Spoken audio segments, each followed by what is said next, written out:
May I have a motion to return the regular board meeting to public session, please? Thank you, Mr. LeMay. Mrs. Beeger, second. Any discussion? Seeing none, all in favor? All hands are up. Motion carries unanimously.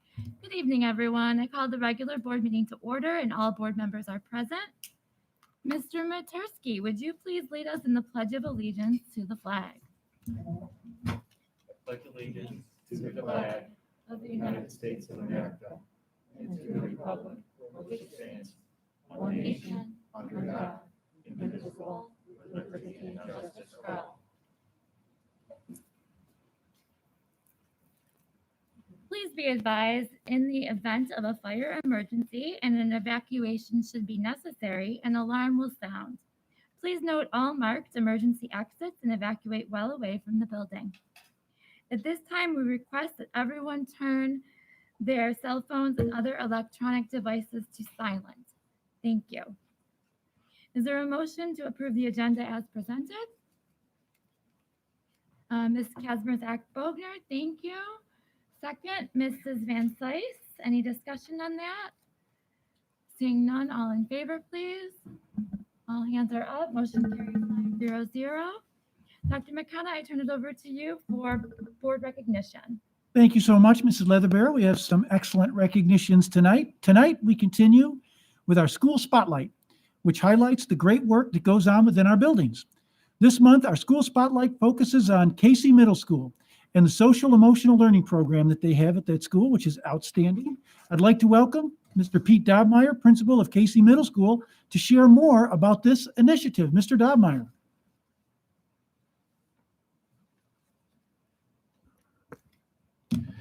Good evening, everyone, and thank you to Dr. McKenna, the leadership team, and the Board of Education for the invitation to speak about the SEL work we're doing at Casey this year. Just a little bit of background on SEL and then what we've been doing at Casey. CASEL, the Collaborative for Academic, Social, and Emotional Learning, defines social emotional learning as the process through which all young people and adults acquire and apply the knowledge, skills, and attitudes to develop healthy identities, manage emotions, achieve personal and collective goals, feel and show empathy for others, establish and maintain supportive relationships, and make responsible and caring decisions. Research confirms that the modeling, teaching, and practices of SEL competencies leads to positive outcomes for students, including a decrease in a young person's likelihood to experience anxiety, have behavioral problems, or engage in unhealthy risk-taking, as well as short and long-term improvement in attitudes, relationships, academic performance, perceptions of self, classroom, and school climate. Above all else, dedicating ourselves to social emotional learning allows our students to feel connected to one another and the adults who care for them. We believe this foundation must be in place before quality learning can occur. At Casey, we have always prided ourselves on relationships. We have always had a goal centered on pursuing interaction over transaction. And with all that we experienced in the spring of 2020, we knew that at the end of last year, we would need to make an even more intentional investment in these relationships for this school year. Over 20 staff members dedicated themselves to working this past summer to develop a homegrown, comprehensive SEL program that could be delivered to our students through small community-based homeroom experiences throughout the year. Students regularly have the opportunity to participate in community circles, targeted discussions to build SEL competencies, share successes and stories, and to just have fun connecting. In many cases, these experiences have grown beyond homeroom and have been incorporated into our students' regular classroom experiences. We have seen our students grow as people that are more reflective and aware of their own strengths and areas for growth, as individuals who seek first to understand and to really listen, as individuals who show empathy, and as individuals who recognize how their decisions impact people in their community. All skills that are essential and seemingly more essential than ever in our world today. I'm grateful for the open minds and hearts of our staff who have committed themselves to educating the whole child, and to our students and families for their participation in and support of this important work. Here is a video with more on SEL at Casey. Thank you. Thank you, Mr. Dobmeyer.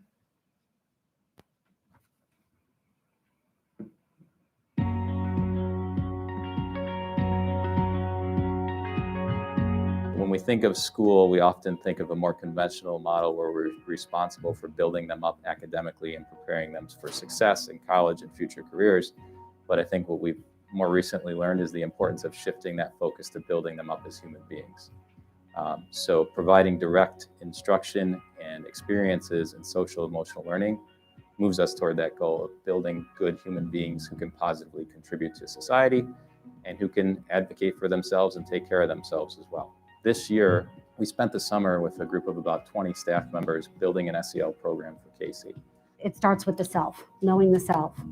And the next layer would be managing yourself. And that can include, how you think and how you feel.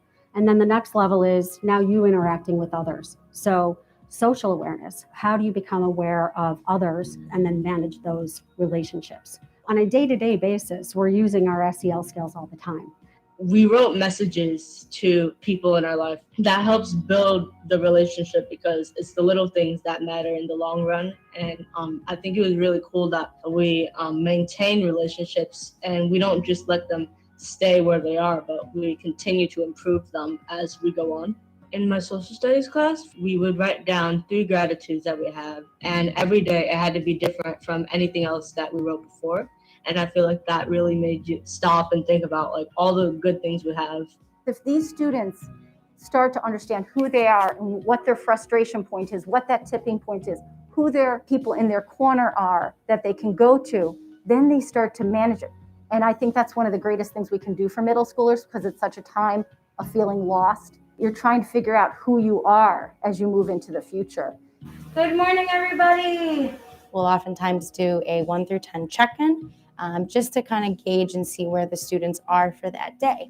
That informs me as far as if I need to talk with students after or catch up with them. If it's a really heavy, stressful week, we're going to talk about ways that we can deal with anxiety and stress.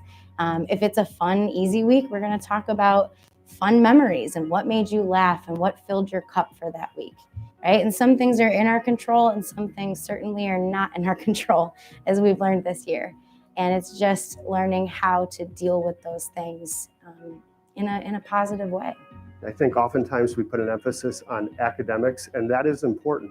But we also have a realization in this building that the academics can be the outcome. They're a vehicle for what you want to do when you build whole people. Pretty much anybody who has a child or is a parent or cares about a kid would say that the most important thing for any child when they come to school is that they feel loved and cared for. And I think social emotional learning and being very intentional about the way we communicate with kids and interact with kids and build relationships with kids is the most important thing that can happen in any school. And that has to happen before learning can take place. All right.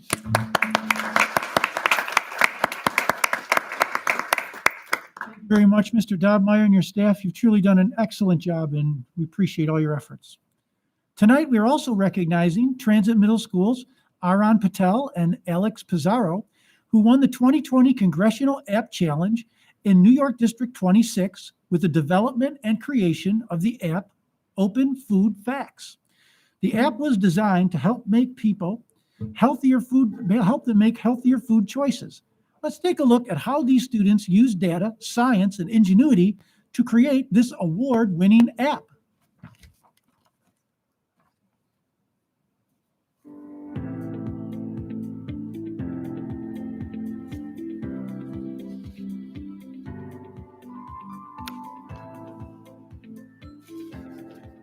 Honestly, I was very surprised, as it was my first time winning this kind of big event for coding.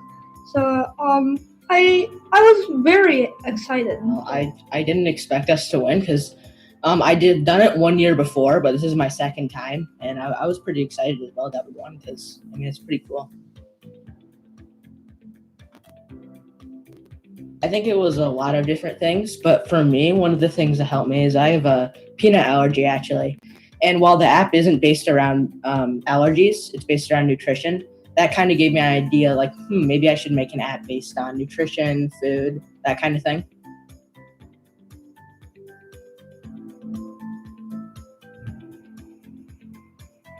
we were actually trying to collaborate with like this Google database.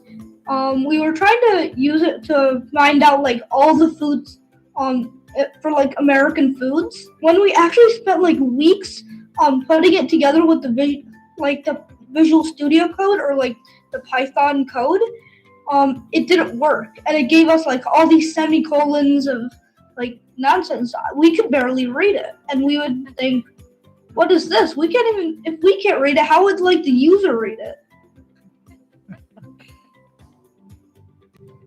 Hello, my name is Alex Pizarro, and our app is Open Food Facts. We want to make it a lot easier for people to make healthy food decisions when trying to find new foods to eat. For me, it was quite relieving, but I would have been happier if it worked on the first try, but usually that doesn't happen, so. It was very awesome because we had a couple of failures and we got a bunch of errors before we were trying to get it to work. And so when it finally got working, it took us a while to do. So it felt really nice to finally get it done after like a month and a half of work. So pretty awesome.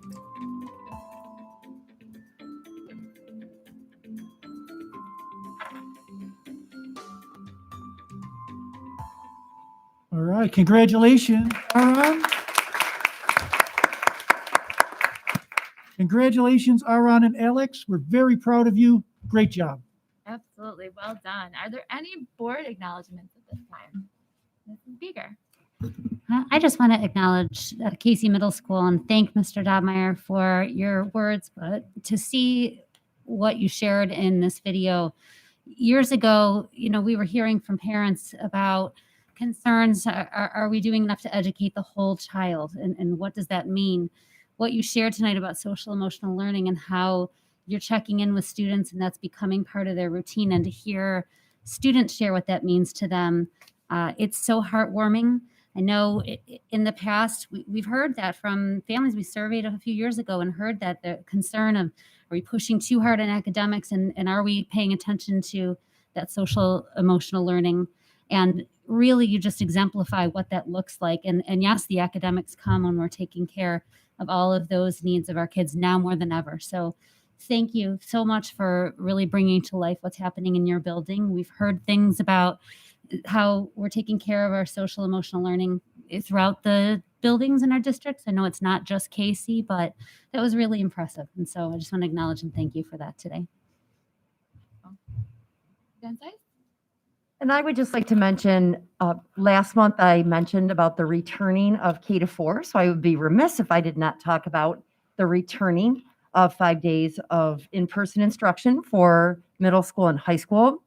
So again, I just want to thank, as I did last night at the PTSA Council, Dr. McKenna, all of our district leadership, everyone, teachers, staff, custodial workers, our bus drivers, all of the people, including our students, because quite frankly, not all the students I think were ready to return 5 days a week, but everyone did it. And it was a process that was smooth and efficient. And it is outstanding to see everyone back with smiles on their face. And so I would just like to express our gratitude for that. Thank you. Very much. Mr. LeMay. I would be remiss not to thank our district clerk, Mrs. Lynn Carey here, who just pulled off another phenomenal election season here. It goes without saying that her and her team have gone well above and beyond. They implemented some new technology this year, which sped up the process.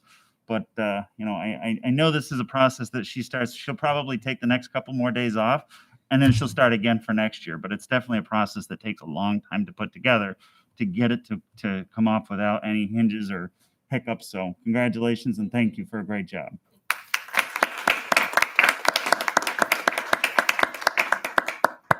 Here. Okay, Mr. Mecca, thank you. I'd like to acknowledge and thank the community for coming out to support our budget. I don't think we should ever take it for granted that our community supports education so much that year after year they're willing to come out and support the budget that we plan. So thank you, everybody, for coming out and showing your support for our school district and the children that we serve. Thank you. All right, Dr. McCleary, would you like to read our public expression statements? Since I believe we have a few individuals signed up. Or at least Yes, one. thank you. Welcome to all who have come to observe this regular board meeting. Per policy 1510, The board has set aside 30 minutes for public expression, a time when we invite members of the community to share ideas and concerns with us. We welcome this opportunity to hear from you. Each person is given up to 3 minutes in which to address the board. You will be signaled with a yellow flag at 2.5 minutes so that you may conclude your remarks. This is a meeting held in public rather than a public meeting, which means we will not be engaging in a dialogue with members of the community this evening. Rest assured, we are listening carefully and we take seriously what you have to say. We would also like to ask that you demonstrate respect for us and for one another by speaking to the issues, giving us ideas, and sharing your opinions, but not engaging in any personal attacks. Thank you for your cooperation. Thank you for those who have pre-registered for public expression, and I will call on you, and please then speak from the podium. Okay. Dana Hensley.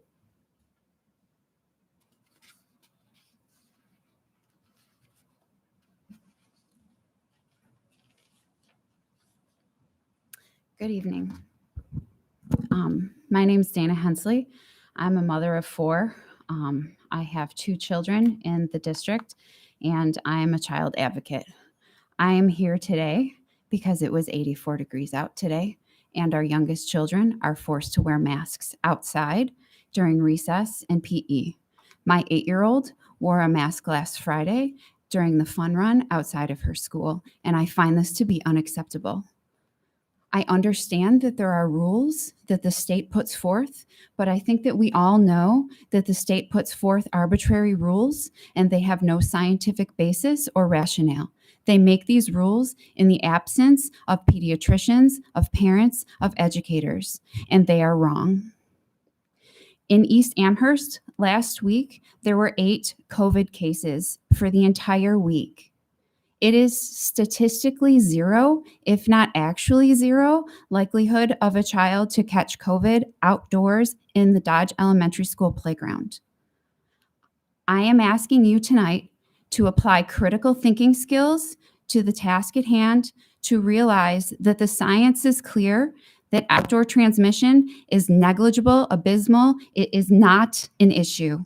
The health of our children for the rest of the school year should be more important than keeping our children masked outdoors during recess and PE.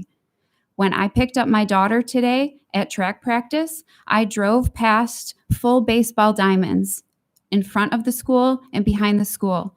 None of the athletes were wearing masks. None of the adults were wearing masks. My daughter that runs track, her coach tells them, make sure that your mask is down when you are running because it's not good for you. They can tell that to older children, but we're not telling that to 5-year-olds, to 6-year-olds, to 7-year-olds, to 8-year-olds, to 9-year-olds. I am asking you, please make a motion tonight to end the outdoor masking policy for our children. It is extremely important that the adults in this room do what is right for the children in our community. If we wait for Albany to do the right thing, we're going to be waiting forever.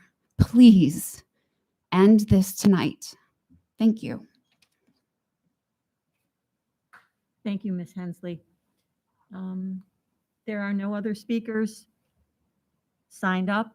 Is there anyone in the audience who would like the opportunity to speak?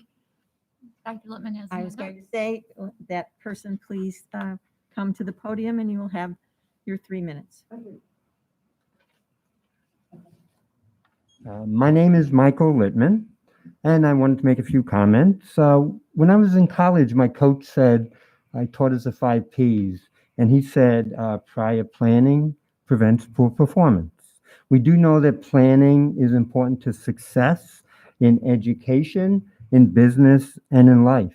And no one in reality sees all the planning that the Board of Education does, our administration does, what teachers do in their daily planning, all of those things that lead to success. But I think Ms. LeMay took my thunder a bit, but I was going to talk about our district clerk, Lynn Carey, and how smooth the election day was. I wanted to thank her and her staff for all the work that they did because it did run so smoothly and it was very well done. So I know that you've done a lot of planning, as all of you do. And again, as Mr. Mecca also mentioned, we want to thank the community for supporting the budget because that's valuable for everyone. Thank you. Thank you. Anyone else? Then I suggest we close public expression. Okay, thank you, Dr. McCleary. We're moving on to our consent agenda items. May I have a motion, please, to approve consent agenda items 7 personnel, 8 business, and 9 special needs and student activities as presented? Mr. Borenstein, thank you. Mr. Lemay is a second. Is there any discussion on any of these items? Seeing none, all in favor? All hands up, motion carries 9-0-0. At this time, I would like to thank the following retirees for their service in the district. I will read their name, the location where they work, and their years of service. Kathleen Cristiano, Maple East Elementary, 32 years of service. Ellen Fink, District Office, 31 years of service. Deborah Funyakane, Forest Elementary, 22 years of service. Kathleen Kolak, District Office, 18 years of service. Veronica Croce, High Middle School, 20 years of service. Kathleen Nojetic, Maple East Elementary, 8 years of service. And Natalie Wolf, district-wide occupational therapist, 22 years of service. Congratulations, and please enjoy your retirement.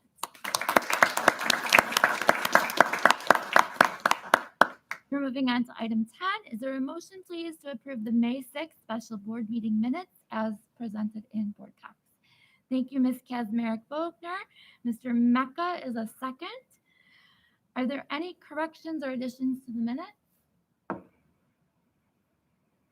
right, thank you. All in favor of approval? Opposed? Abstentions? Thank you. Motion carries 9-0-0.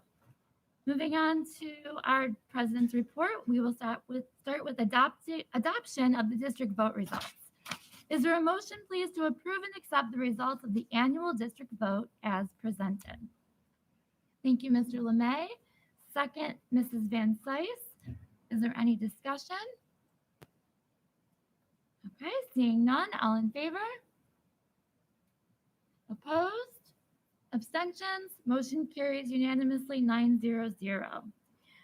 The following board members have been elected for a 3-year term beginning July 1st, 2021 and concluding June 30th, 2024. Maureen Poland, Swaroop Singh, and Michael Littman. Congratulations to the 3 winners, and I also want to say a special thank you to Sean Lemay, Mark Mecca, and Eric Borenstein for your excellent service. I also want to thank the Williamsville community for supporting and approving the budget for the 2021-2022 school year. Mrs. Carey, is there anything you'd like to add?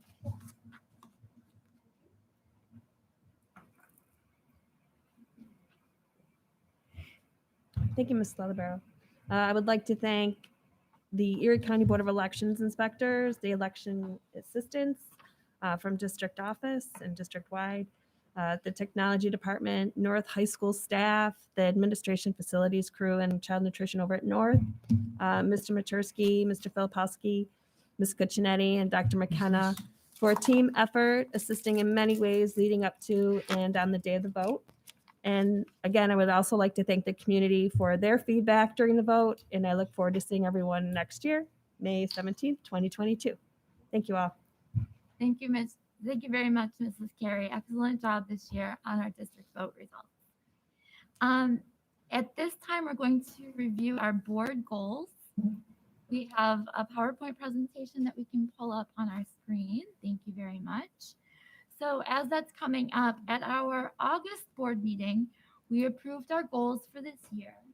As a governing body, we review these goals in January, and we document evidence for our progress monitoring purposes. And we did review that during our board meeting in January, which can be viewed from our district YouTube channel. And if you'd like to see the PowerPoint, you can go to our board docs accessible from our district website. We will now complete our end of year review. Since our June meeting is only a few weeks away, we decided to be a little bit more efficient and split things up this month. Our first goal is student learning, and I was responsible for that goal. So there you can see we set our goals at the beginning, or we set our actions for the goal of student learning at the beginning of the year. I won't review the things that we covered in January, but since then, I think it's important to point out that we did have a review of our student academic progress. So it was called Monitoring and Supporting Student Progress, and that happened at our March 9th meeting. And if you would like to see that report that Dr. Balin presented to us, you can view that on our district YouTube channel. There was a lot of documentation that Dr. Balin supplemented and added to that. So it's really good reading if you have concerns or questions about the academic performance this year. It's important that we look to the data and not make assumptions about learning loss, but actually look to what the data has shown in that area. In terms of the second action goal of receiving presentations on instructional programs, strategies, and supports. Let's see,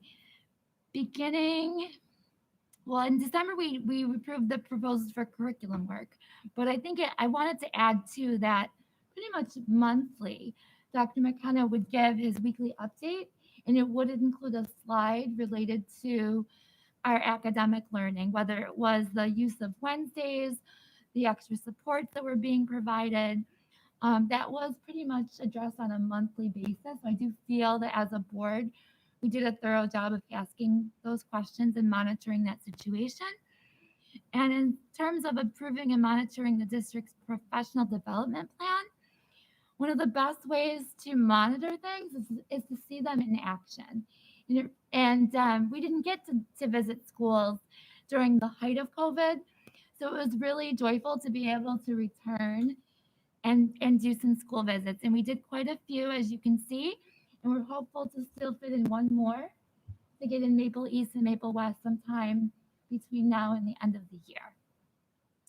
So that is the update on the first goal, which was our academic learning outcomes goal. And now I'm going to turn it over to Ms. Kasbrzak-Bogner, who's going to talk about student health and safety. Yeah, thank you so much. Just as in our update in January, we have discussed student health and safety every month, whether it has been to approve some updated policies or to receive reports at the table regarding student health and safety. I did want to point out a couple things. One is, I believe it's on the next slide, there was a third action that has been added since January, and that was to reflect some of the advocacy that we have done in terms of supporting the physical, mental, social, and emotional health. Am I not? I'm sorry. Thank you. In terms of supporting the social, emotional, physical health of students. So I wanted to make sure that we had some measures to reflect our advocacy. So we did add that third action. And I also wanted to make note of that I have had some community members express their appreciation of the social emotional learning presentation that we received last month. They said that they had been unaware of how many supports and resources are in place in our district to address mental, social, and emotional health of our students. So I want to thank Mr. Scanzuzo and Dr. Dabate again for providing that presentation for us last month. I think that was very helpful. Thank you. And even again tonight, we had a wonderful presentation about some of the social emotional work being done at Casey. So absolutely. Thank you, Ms. Kasbrzak-Bogner. Our next goal was on board, district, and community engagement. And I believe Mrs. Van Dyke had that goal. Yes, thank you. So I listed every board meeting basically, or any activity that we did that showed our community engagement. Number one, basically serving as school board liaisons and all the different activities, PTSA, Williamsville Education Foundation, Erie County School Board Association, NISBA. and then listed every board meeting, what we did, what we received, including superintendent search, all of the community updates. Our second goal was on holding 2 community forums, additionally holding forums and public hearings for the district safety plan, code of conduct, and I also included the budget. So this year, I think more than any other year, we have knocked it out of the park with community engagement and receiving feedback, we held our 2 community forums, holding multiple forums and sessions for the public to come and actually discuss with us their concerns. Currently, we have one with the rescue plan where you can go to the link that's provided on our district website so that you can make comments. And I just want to point out, we also had a multitude of surveys this year going out to our community, asking for feedback on various topics. And lastly, the board visitations, school board visitations. And I went through and listed our school board visitations. We, even through COVID, when things started to lighten up, we were able to hold 3 different school board visitations at different sites. So our first one was both the North High School. We were able to view the North Capitol Music Project, as well as going to Casey Middle School. So that was outstanding. Then there was a Forest Elementary paired with Mill Middle. We also went to East High School. We were able to see the Capitol Project there, and then went to Transit Middle. And like Mrs. Leatherbarrow just stated, we are going to try to do one more for Maple East and Maple West. I did make a notation that things were a little bit more limited due to COVID, but I have to just boast a little. I think that's stellar that we were able to put this many visitations in during this kind of year. And it was phenomenal to go and see our students engaged, especially with the HiFlex hybrid remote model. It was outstanding to see that. So thank you for that. Does anyone have any questions about any of the board district community engagement? No, thank you, Mrs. Van Sites. And I agree. I really like the way we switched it up and did 2 schools in a visit because, you know, we tried to pick 2 schools that were either feeder schools or else close geographically. And it maximized our time. So we weren't having to take additional time for those of you who are working, having to take that time off of work. And thank you to the board members that they gave of their time to attend those visits. So our next goal, this is just a chart. This chart just shows, this is available on board docs if you'd like to see it, but this is a record of all of the liaison assignments and who attended which meetings. So that is there for documentation purposes. Our next goal is budget development and fiscal oversight, and I believe Mr. Borenstein is going to speak about that. Yes, thank you, Mrs. Leatherbarrow. The Board of Education has a pretty robust oversight program of our budget and our budgeting process. And it was the same this year as we walked through the preparation for the 2021-2022 budget. We regularly meet, including opportunities for the public to weigh in and ask questions about the budgeting process. So what's documented here in this slide are all the meetings that we have that are related to the budgeting process. And so ending in last week's successful vote, which the budget was passed on May 18th. And I would just like to conclude my comments by offering my personal thanks and congratulations to Mr. Matursky, who does an amazing job keeping us on track and explaining to us some very complicated details of the budgeting process. And especially this year, Tom, you did a masterful job, and I'm grateful for that. You kind of walked us through a very complicated budgeting process, and we got the result we needed to continue our work here. So thank you for that. And that concludes my report. Thank you, Mr. Borenstein. And our final goal was on embracing community diversity, and Dr. McCleary is going to report on this goal. Thank you. Again, as the title mentions, that our goal was to encourage and support instructional and leadership practices that foster a safe, welcoming, and stigma-free environment by embracing diversity in social, economic, cultural, linguistic, intellectual, racial, educational, and religious backgrounds, and sexual orientation, gender identity, or expression, and to fulfill the commitment to educate all students to their maximum potential. So the action we had was to review, update, approve policies, attend events, and so forth that went towards that goal. As Mrs. Leatherbarrow did, I will just look in terms of the things that we have done since the January presentation.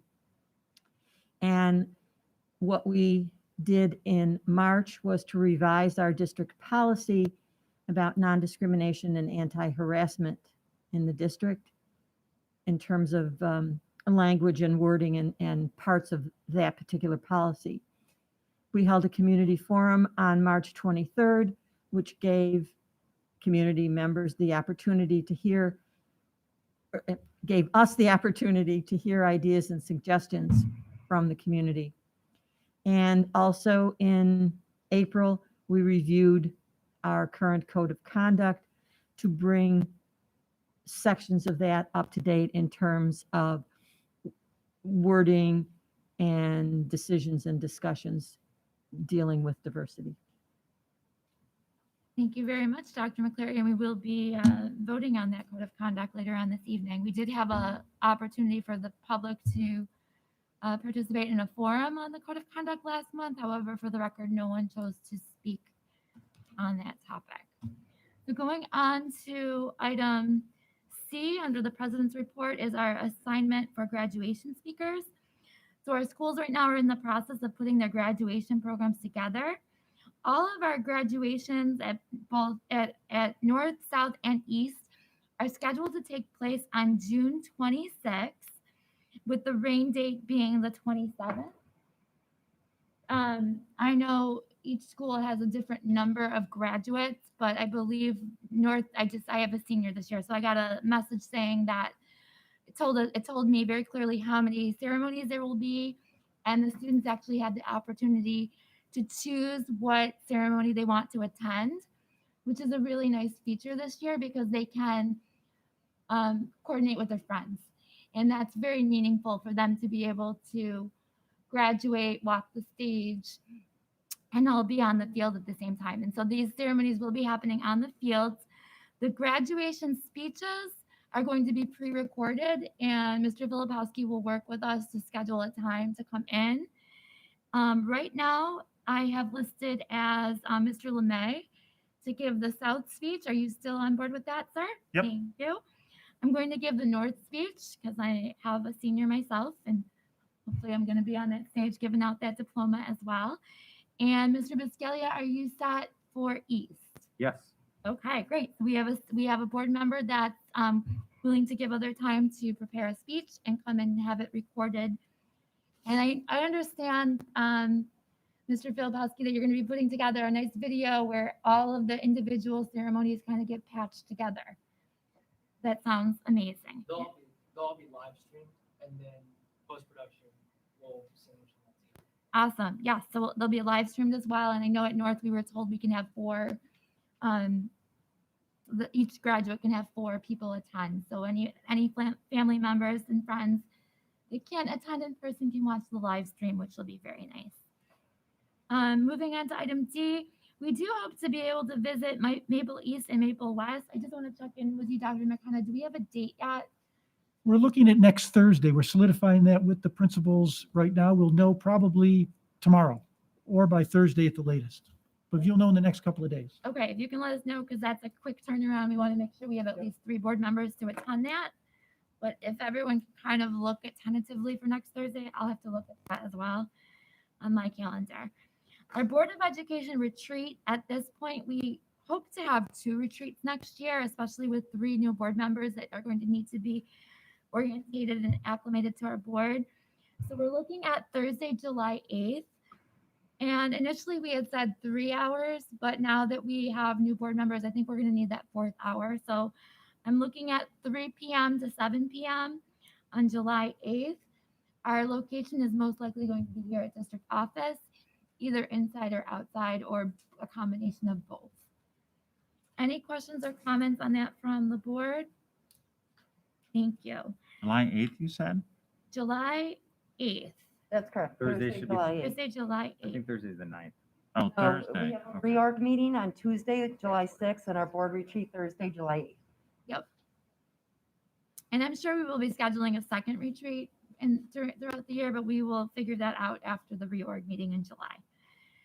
So moving on to items F and G, Erie County Association of School Boards and NISBA school board information is in board docs. There's some events and things happening there.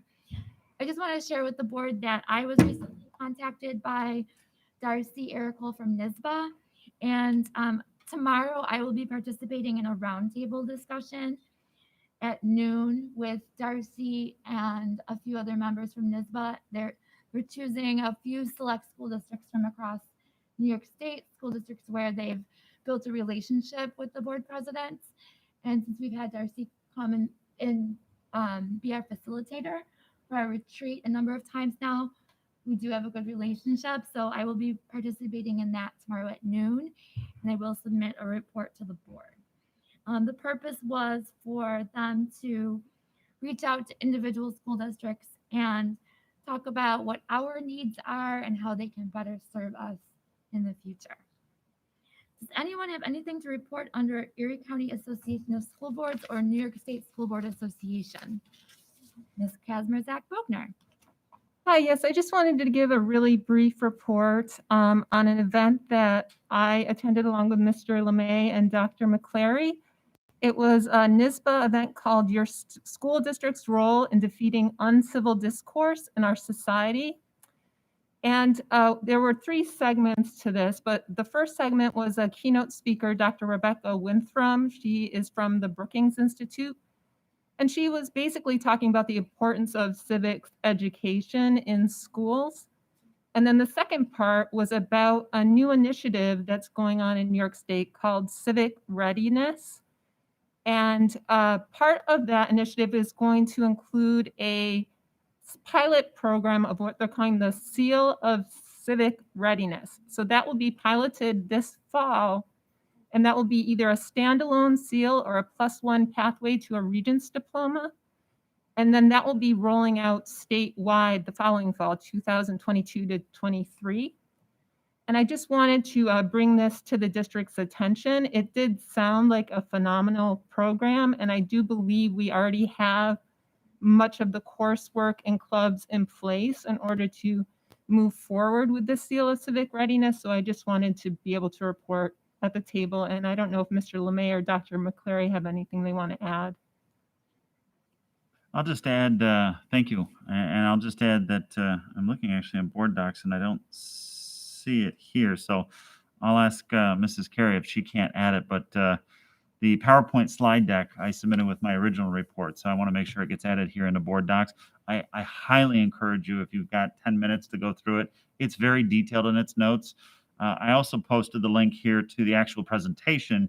If you have 3 hours that you want to spare and watch it, it also was very well worth it. But it really does go over the curriculum in depth. So something we should definitely put some eyes on and look at and consider for the future. And I'll just add, it was kind of interesting that today's NISBA monthly newsletter came out, and on like the second page, there's a nice big discussion about the SEAL curriculum and the program itself. And it, as Mr. LeMay said, it seems very exciting in terms of involving and engaging students back in terms of practices of all of the things that would be into civics and working together and understanding your community and just being active and involved. So I urge anyone district-wide to look at the PowerPoints or the video itself. Thank you very much, and thank you, Ms. Kazmierzak-Bogner, Mr. LeMay, and Dr. McClary for taking the time to participate in that presentation. Moving on to our superintendent's report. Oh, go ahead. I just wanted to backtrack because I'm just reading everything. Just so you know, on the graduation, it if people are looking at the agenda, East High School says Sunday, June 26th, but it should say Saturday. Oh, yes. If you want anyone to get confused or looking in here, just that's all. They're all Sorry. supposed to be Saturday, and then the rain dates are Sunday. Yeah. You have to hope it has good weather. We had good weather last year, so hopefully again. All right, moving on. Dr. McKenna, would you like to give your community update, sir? Absolutely. Thank you very much, Ms. Leatherbarrow. Mr. Filipowski, if you'll pull that up, we'll go through this. I think he's got it there somewhere. There it is. Thank you so much. First, we want to talk about is the plan to pivot. I know that Mrs. Van Sice already spoke about this, but we are so proud. You know, on May 17th, we were able to get all our middle school and high school kids back in for full-time 5 days, and we couldn't have been more happy about that. And I want to reiterate what she said and thank everybody, all our faculty, all our staff, all our students, all our parents, our administration, everybody pulled together to make that happen. And it was a very happy day in our district. And I just want to thank everybody for all of their efforts. So now we have over 7,200 students back in school, and that's a great feeling. We've still got over 2,000 that are on remote, and so they're doing well too. And we're currently planning for next year with Dr. Darren Brown Hall, and we're looking at that as we speak. Our goal is to have our proposed plan done by the end of this school year. So we're working diligently behind the scenes to try to get that all set. But I wanted to say that for everybody who helped make that happen on May 17th, a sincere thank you very, very much for all your efforts. It is much appreciated. The next thing I want to talk about is the COVID-19 vaccination clinics.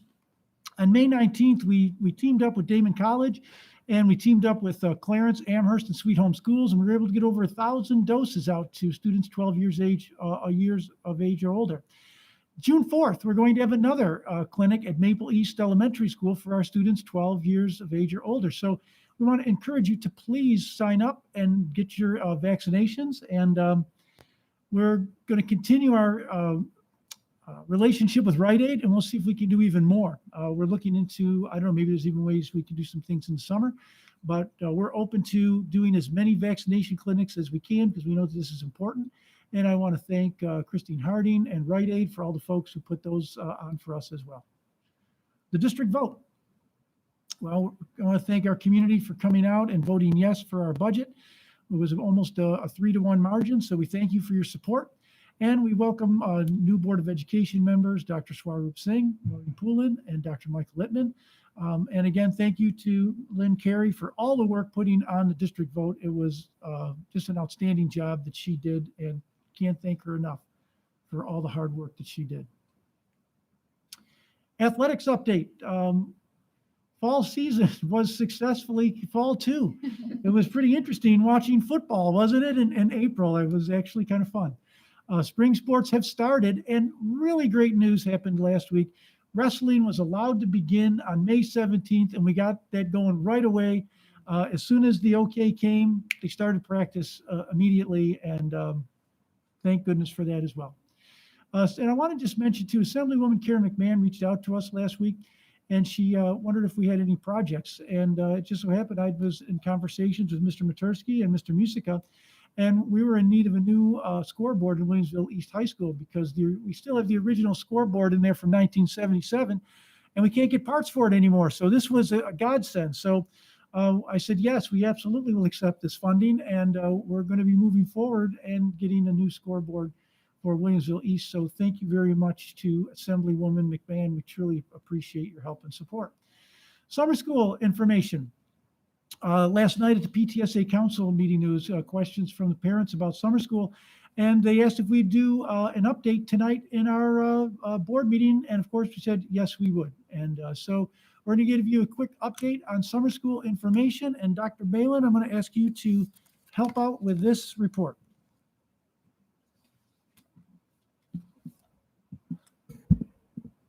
Thank you, Dr. McKenna. Good evening, everyone. We are very excited about summer school this year. As we all are aware, last summer we were unable to run our summer program. So we have some information coming out, quite a wealth of information actually is planned to be released this week. I'd like to thank Mr. Filipowski. He's working diligently to get our website ready. That's a great resource for parents, as is our Connections newsletter, which will be going out shortly. It has a lot of detail in there. And what we tried to do is provide some information on our elementary, middle, and high school programs. On our screen here are the dates that summer school is planned to run. This is for our larger, I would say, summer school programs. On the next slide, we just tried to articulate an overview. Thank you, Nick. Of the very many programs we offer. We often talk about summer school, but summer school is comprised of a lot of different types of programs. The one we generally talk about is our overall summer school program. And what that consists of is elementary K through 4. We have a middle school summer program and a high school summer program. And you can see there are quite a number of programs at the elementary level that are very specific to student needs in a variety of areas. With our K-Prep program, we actually invite our students who are entering kindergarten in the fall. It's a rank order based on the screening that has been done of our incoming K students, and we work very closely with the teachers and our families, and we're very excited. There's about 60 students we generally invite, and that is a great way to acclimate the students before they even enter our schools in kindergarten. With Reading Recovery in Norton Gillingham, those are literacy related.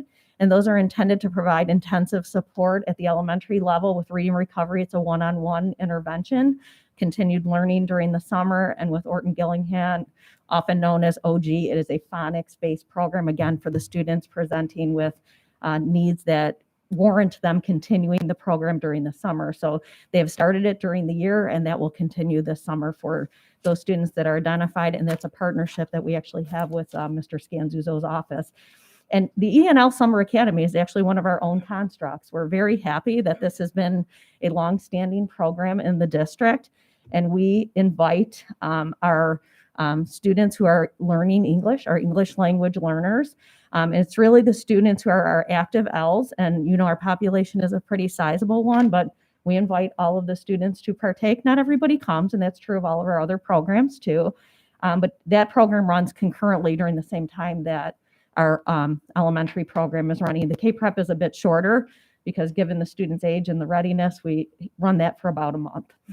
With middle school and high school, generally those are remediation based, but as you know, we also have about half of our high schoolers taking new courses. That's really impressive. We actually think it'll be far more this year, so we're prepared for that and excited about it. With Read 180, that's a literacy program as well. Again, very needs-based, but we wanted to share that with you.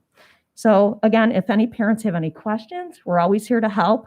Our two principals this year are Heidi Buffamonte, that's elementary and middle, and Courtney Charlton Smith for high school. So again, we welcome any supports we can provide.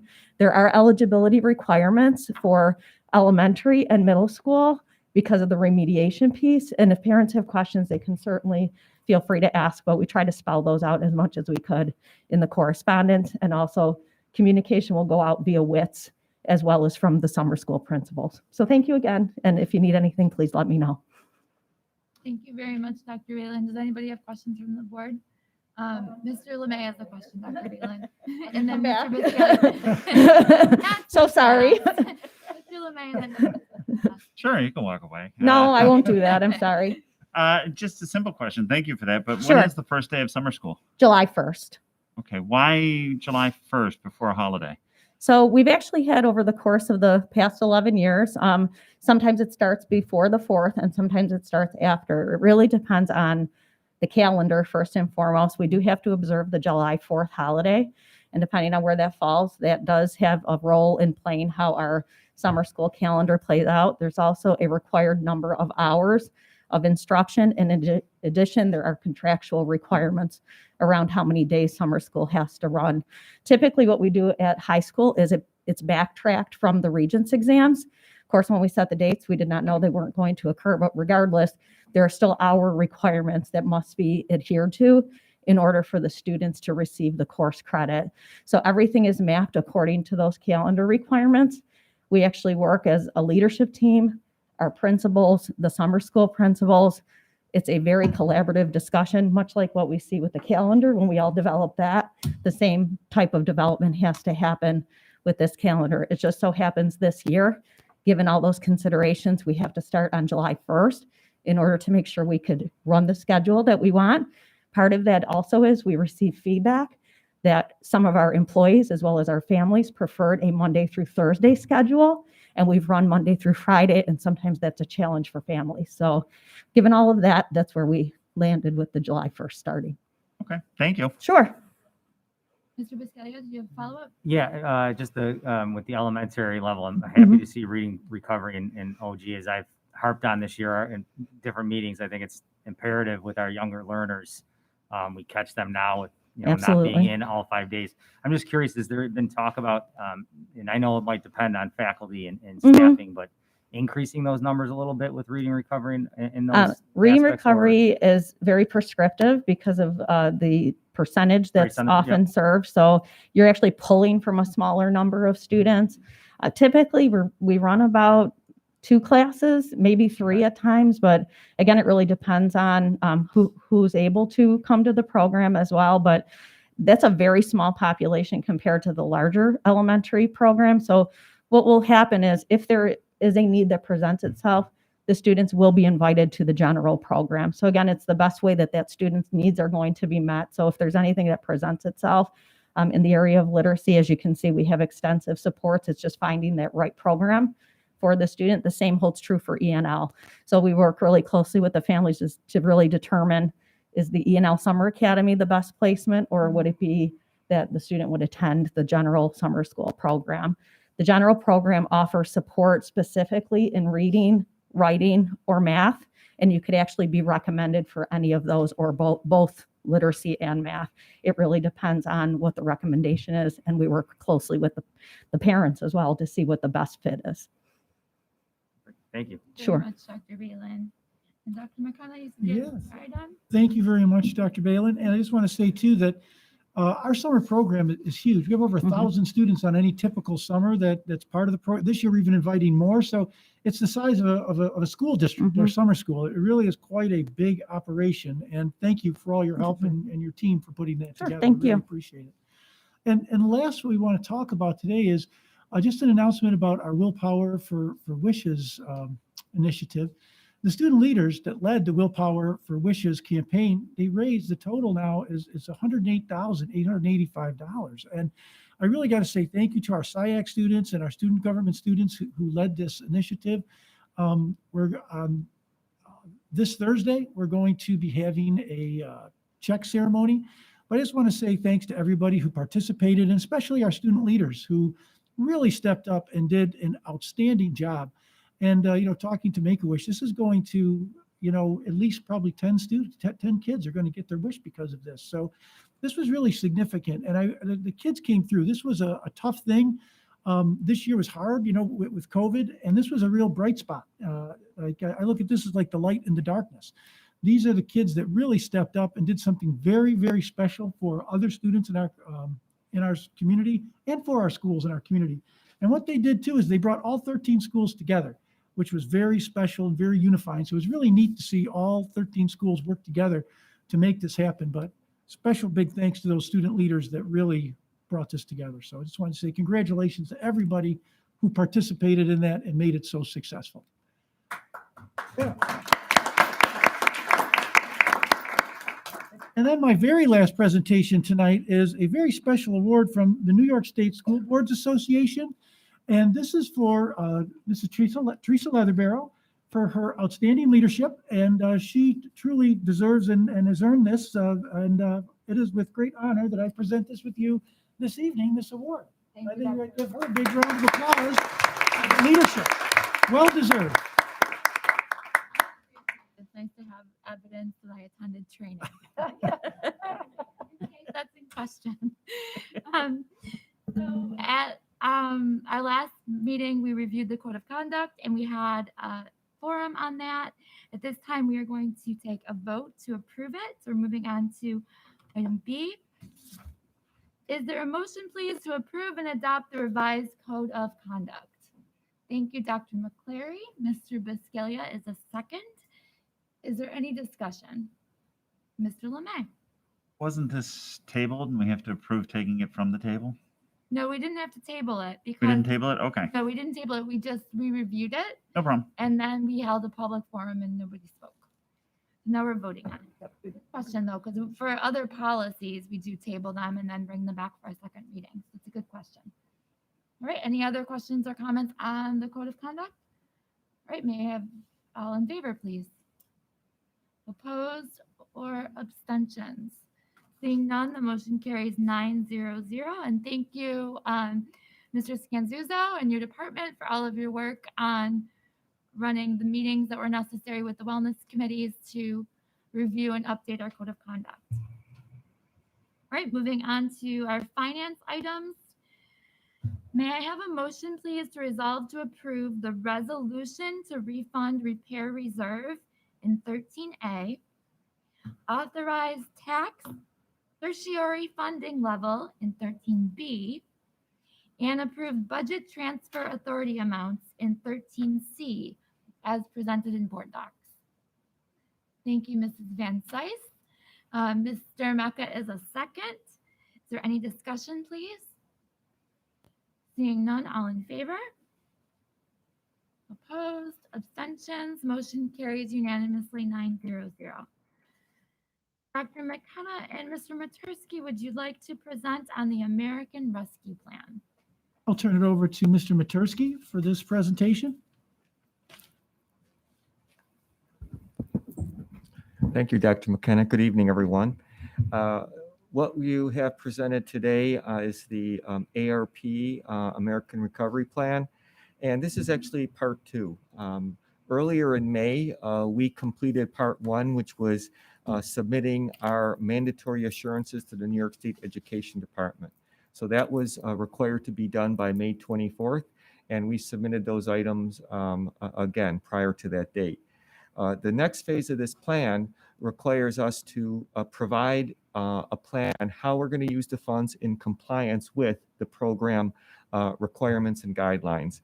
And the plan submitted today is providing you that information.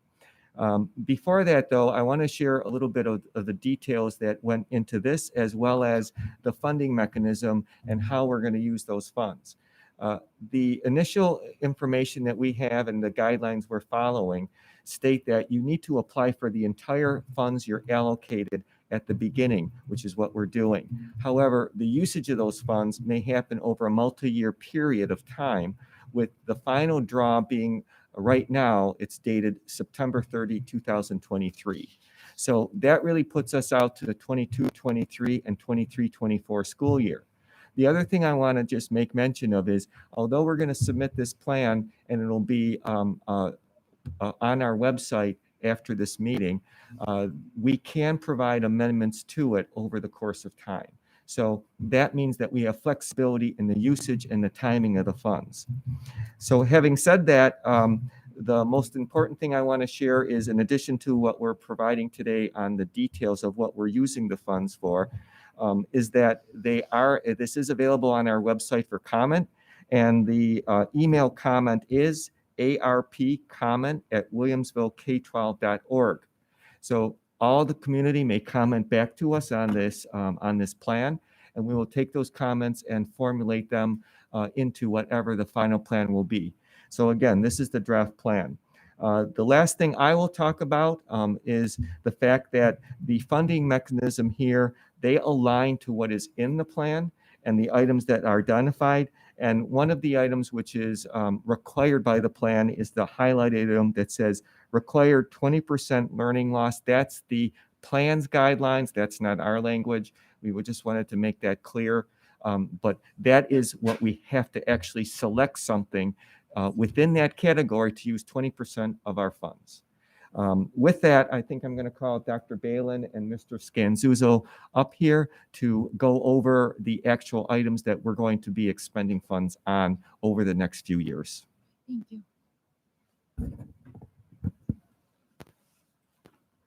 Thank you. Hello again.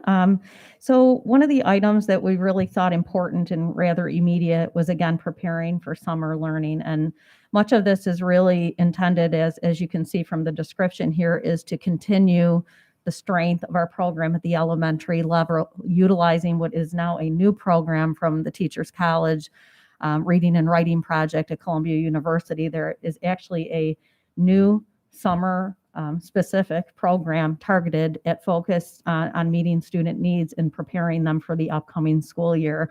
What we did is, upon learning of this, we met immediately with the principals at the elementary level, the summer school principal, as well as the summer school teachers who are planned to teach the program and really get some input from them on whether or not we all collectively believe this was the best course of action. And we are very energized that this program really encompasses what we believe to be a very comprehensive approach. And really what comes out in the materials is the joy and love of learning, which is so important, as we all know. So, well, certainly there's a strong academic focus. We have history with the workshop model.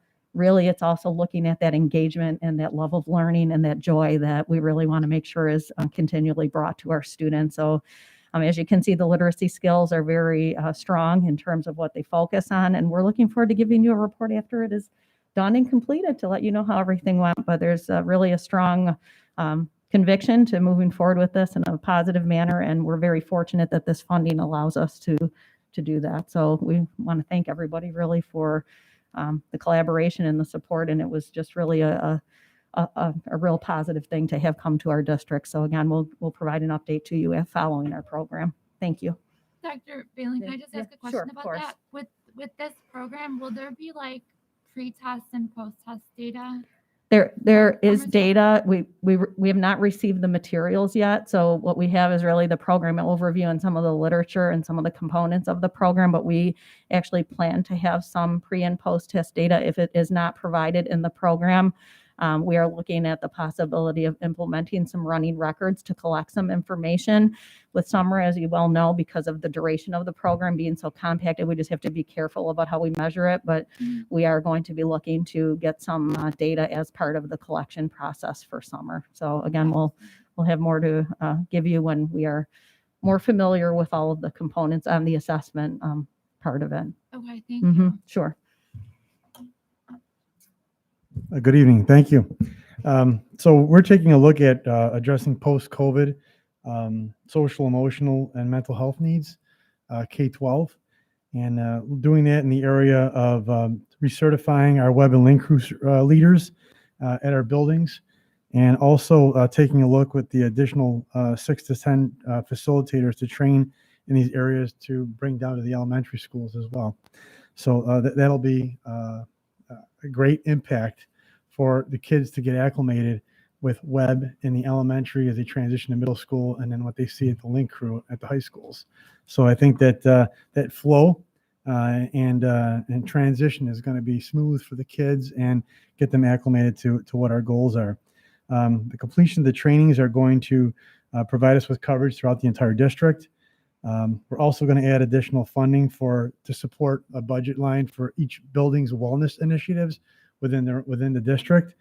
And we're also going to be using funding to acclimate our assigned staff to become familiar with their tenets of social emotional learning as they're embedded within our Teachers College program.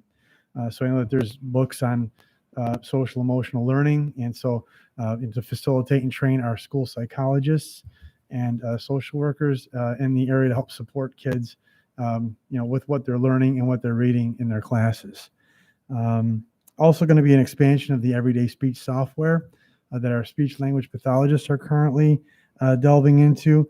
And they're also going to include our social workers in the elementary and middle school to use that software program in their working with students. And we also are going to use the funding to work with a licensed clinical social worker to assist in specific case supervisions that exist within our buildings to provide additional supports to our psychologists and social workers, and basically our faculty and staff that are working with kids that have some needs. And as we kind of get into the fall, we're just trying to be proactive about the unpacking of what kids may be bringing, that they may not show on the surface until we kind of get into school. So we just want to be prepared to be able to support and provide what we need for those kids. Thank you, Mr. Scanzer. You're welcome. Is anyone from the Board have questions? Ms. Kazmierczak-Bogner? Thank you. Mr. Scanzuzo, I'm familiar with the Web and Link crew because I have kids in middle and high school, but for those families who may be watching that do not, can you just explain a little bit about what Web and Link crew are? Sure. So Web and Link crew are basically, we have advisors at the middle and high school levels, and they're basically working with groups of students who are trained to provide transitional supports to kids. And it's almost like a big brother system for incoming fifth graders in the middle school, incoming ninth graders at the high school. And it's really to help acclimate their transition to a new building. It's not just for ninth graders, it's for students who are new to the district as well.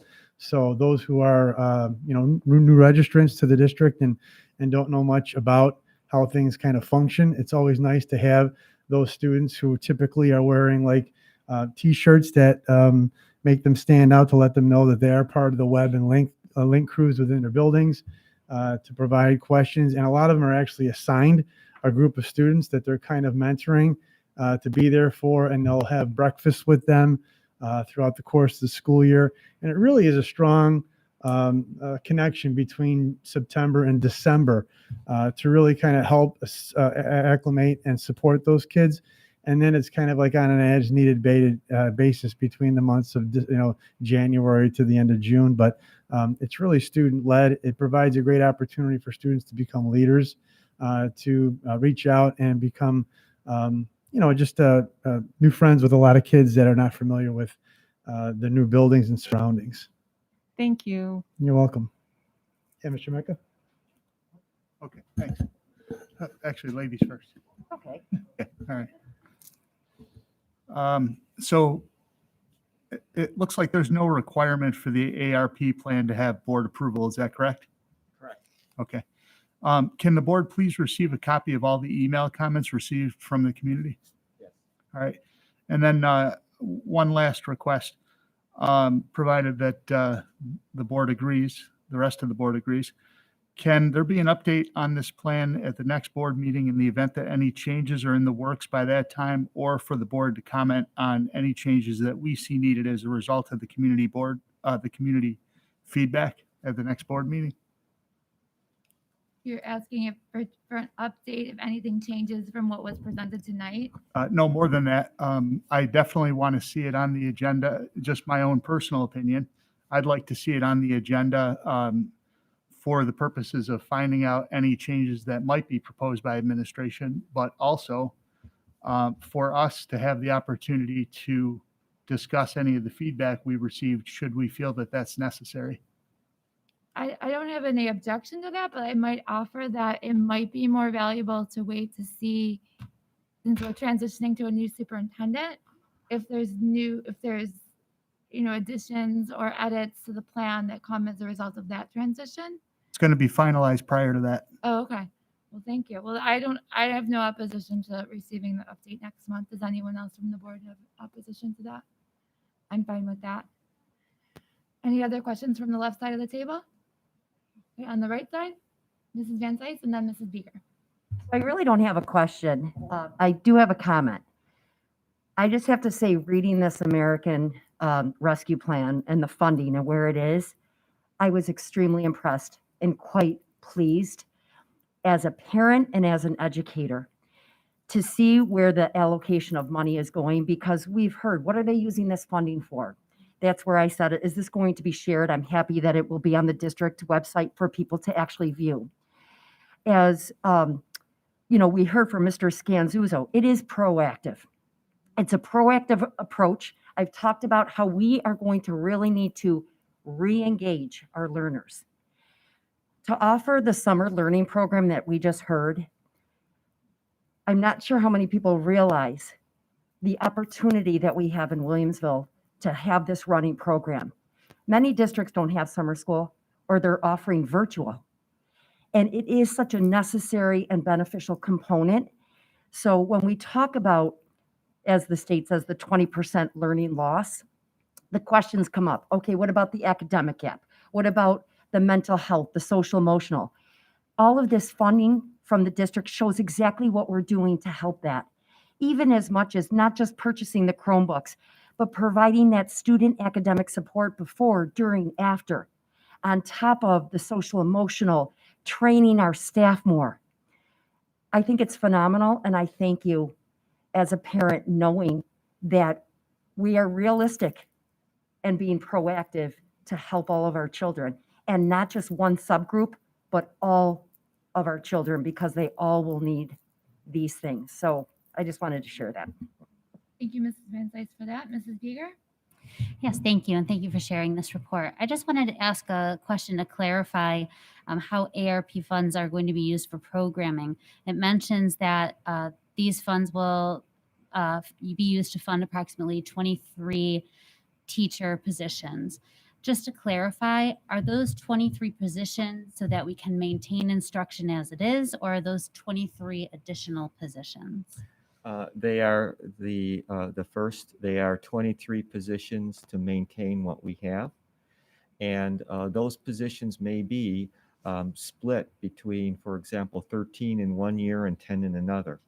So again, this is really one phase of all the federal funding we're getting, which you'll be seeing more on the ESSER plans in the coming weeks too.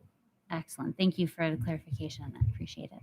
And I just had a question myself. So when we went through our budget process, we allocated funds for certain areas, and now we have this money coming from the American Rescue Plan. So does that then send some money that we already previously allocated back to the general fund, or is this like in addition to what was already allocated for those areas? It would actually, we have $3 million, about $36,000 in our 2021-22 budget that's penciled in as federal funding. So the way it would technically work is this is going to be accounted for in a different fund. So those expenses that normally would be in the general fund will be occurring in that other fund. So it's part of our regular expenses. Some of it is. Some of this is new and different and to support the programming. And so it's a little bit of a mix of both of those items. And it allows us to do what we said in our budget proposal that was recently approved last Tuesday. So it really is a balance. And as I said, that ESSER and Gear 2 funding is also part of the mix. But that right now is not what we're speaking about. The one thing I didn't state and when I talked about the details is the total amount here is $4,158,842. So that is our allocation amount. And again, you can go on to review the plan and see how those dollars are allocated amongst what we discussed. Excellent. Thank you very much to the three of you for presenting on this tonight. All right, we're going to move on. Let's see. Items 14 through 17, are there any questions or comments related to liaison reports, legislative matters, curriculum, or personnel? Thank you. We will now go to item 18A. Dr. McKenna and Mr. Matursky, the annual nutrition fitness report. Again, I'll turn this over to Mr. Matursky.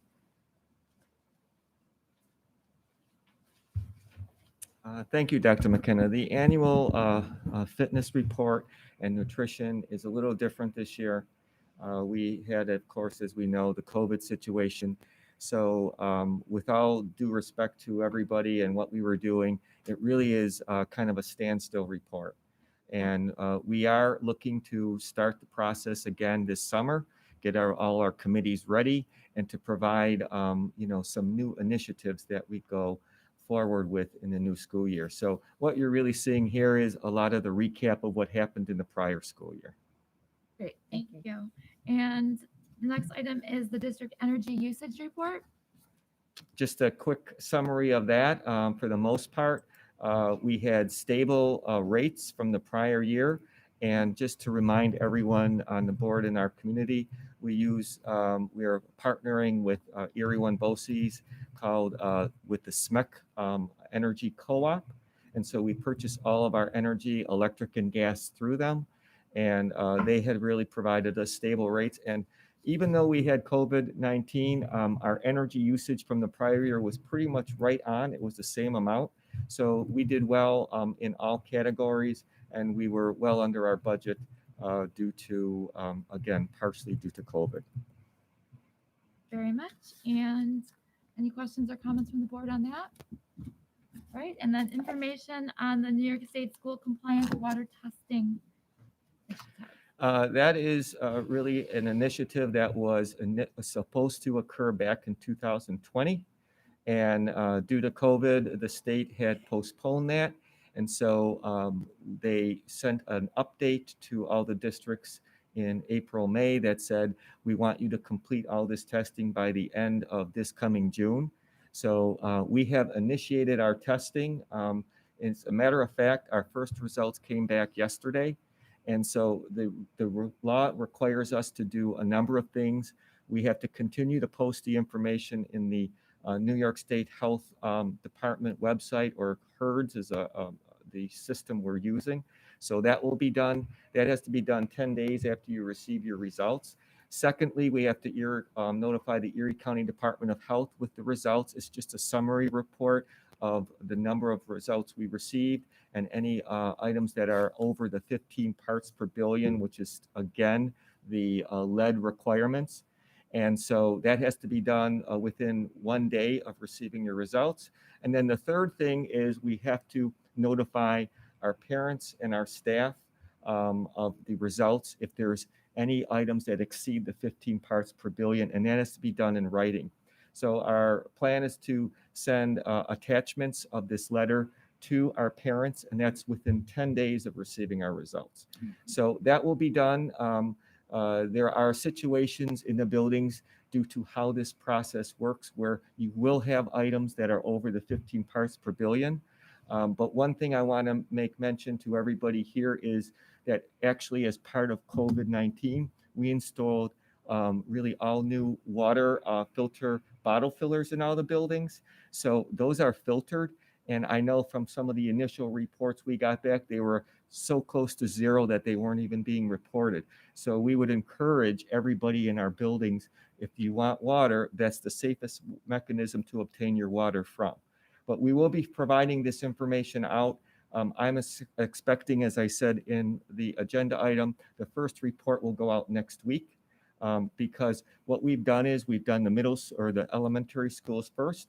The next ones will be middle and then high, and that will be done by the end of the first week of June. All the results will be into the lab for testing, and the turnaround time is approximately 2 weeks.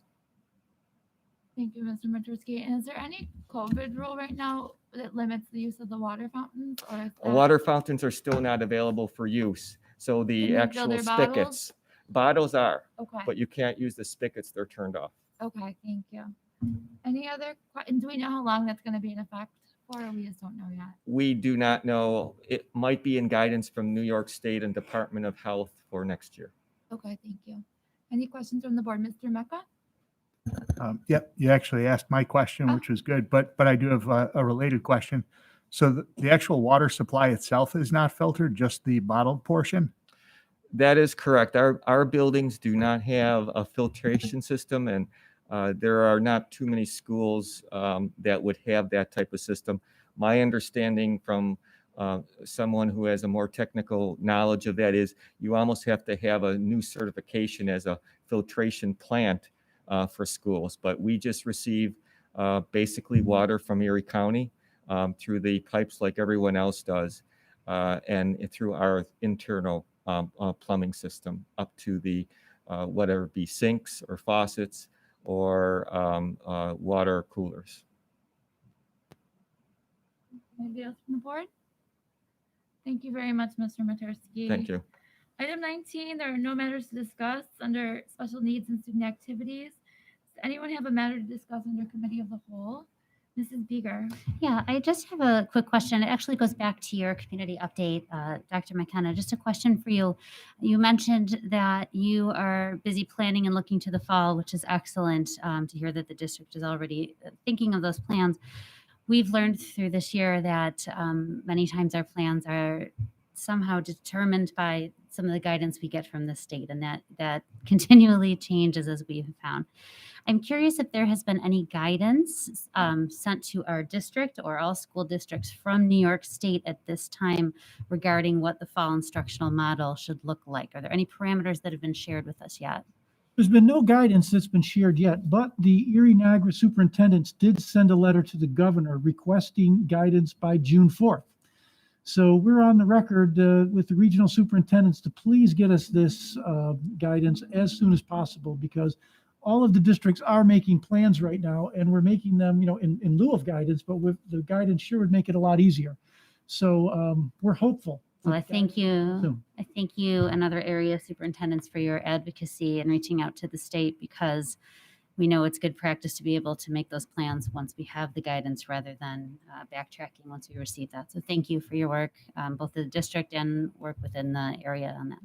Appreciate it. Anyone else for committee of the whole? Mr. Viscalia, followed by Mrs. Van Sykes. I just, real quick, I don't know if it's a possibility we can look into this. I mean, I do have a child in elementary grades, and I do have to kind of agree, play sports, and they see them without masks on outside. Is there a way we can look into insurance and legality into that? It could be different for outside, knowing that not every class has recess at the same times. I'm not saying it's a possibility, but could we please look into that, with the mask dealing outside, if that's okay? I will absolutely look into that. Thank you. Mrs. Van Sykes? And that's exactly what I was going to ask. Sorry. So I have already sent an email. The rest of the board saw it, where I questioned about face masks for our students K to 12. I understand that the state has put right now school-age children must wear them in the classroom. I do have questions about outside. Yeah. And it does not make a whole lot of sense, as we know. We already know that the governor has changed his decision already for daycares and for summer camps. And so I would like to take a, proactive approach, or to really figure out and be a school district where we can advocate, reach out to who we need to reach out to try to unmask our children, especially outside. Is there anyone on the board that wants to draft a letter regarding that? Or Yeah, I can work on it. okay, Sure. thank you. Because I was going to bring that up too. I did want to acknowledge the speaker that spoke, because I do agree that, we're talking about all these initiatives with getting so many of our kids vaccinated, number one, which is amazing. My own child got to participate at the event at ECC, and I'm very grateful and thankful for that. It is very confusing to me why the kids can be on the baseball field with no mask, but yet on the playground to be required. And I tend to agree with the speaker's thoughts on that issue. So if we can advocate for that, Mr. Viscalia, that would be awesome if you could draft a letter, and then we can get it sent out on behalf of the board. So thank you. All right, moving on to correspondence. Ms. Kazmierzak-Bogner, did you have something you wanted to share? Well, I did. We received a correspondence earlier in May from someone asking about coursework required for seniors, but also more generally, there's been chatter in the community about how the district changes curriculum or how those things are implemented. So I was just wondering about if we have new curriculum or there are adjustments to our curriculum. What is the process for that? Sure, we have a whole process for that, and I think Dr. Balin is actually prepared to answer that question. In 50 words or less, Dr. Balin. Good evening. So there is a process, and many of you are familiar with components, and we also shared this at the last community forum. So again, we invite any questions that anyone has, please ask. We're here to help anyone understand our processes and become familiar with those. But the development efforts are overseen by the principals, the instructional specialist, and myself as the assistant superintendent for instruction. Teachers are very involved in the process. In fact, the curriculum council was mentioned earlier when the board goals were being discussed. The way we get to enhance those proposals is by virtue of the curriculum council, but even before then, the proposals are actually generated by our instructional specialists in partnership with teachers, and teachers are the ones that come together, and we're very fortunate to have the structure supported here in our district for many years. Teachers are at the heart of developing our curriculum. Changes are often necessitated by things coming from New York State, so they're many times standards driven, or priorities are established either at the state level or the district level. Those councils, the membership is comprised of parents, students, district staff, our administrators, building administrators, and teachers. So there is a wide representation of stakeholders in our district. And in fact, we invite feedback from those groups as well. The presidents of those various stakeholder groups are how we get our membership, and students are actually brought to the table by virtue of recommendations from their principals. So as you know, the council reviews the proposals that are brought forward. They also receive on an annual basis 3 program reviews. And as a result, they delve into those very deeply, and they ask very good questions about the work, the intention, why it's necessary, and their feedback and their recommendations are taken into account to strengthen the proposals that are brought forth. So that really is at the heart of what comprises our curriculum review, development, and enhancement process. And this happens annually. So each year you will receive, as a result of all of this work, the heart of what those proposals are about. And we come to request that the funding is there. It's already a budgetary item, but we want you to know that we're expending it, and that starts the July 1st of the following school year. So annually, that is the process that we follow. Thank you. Thank you very you. much. Thanks. And also with regards to correspondence, I just want to thank the members of our community who have recently sent letters of thanks to the board for our work and time and effort in our decision to select our next superintendent. We've received many letters of support, which has been very welcoming and appreciative. We also have received a handful of emails that were critical of our decision. I want to acknowledge that as well. A big part of our role as board members is to listen with openness and with curiosity to all stakeholders. We have recently received an anonymous complaint, and I'd like to just go on record and ask that going forward, if you contact us, please include your name so that we can contact you as well. And I want to personally say that as a board that oversees the education of students, we value diversity, equity, and inclusion. It is why we made it a board goal this year, and it is why it is essential work that is ongoing within our district. There is space for all of us within this community with all of our diverse cultures and beliefs. But as an educator, I must say that there is absolutely no space for discrimination and bigotry. We practice kindness, we practice love, and we need to call out things that are against that. So I just want to go on record and share that. Anybody else have any updates for correspondence? Thank you. We will now be going into executive session. May I have a motion, please, to adjourn the regular board meeting and recess into executive session to discuss current litigation and employment matters related to particular persons. Thank you, Mrs. Beeger. Mr. LeMay, second. Any discussion on that? Seeing none, all in favor? Opposed? Abstentions? Motion carried unanimously. Thank you.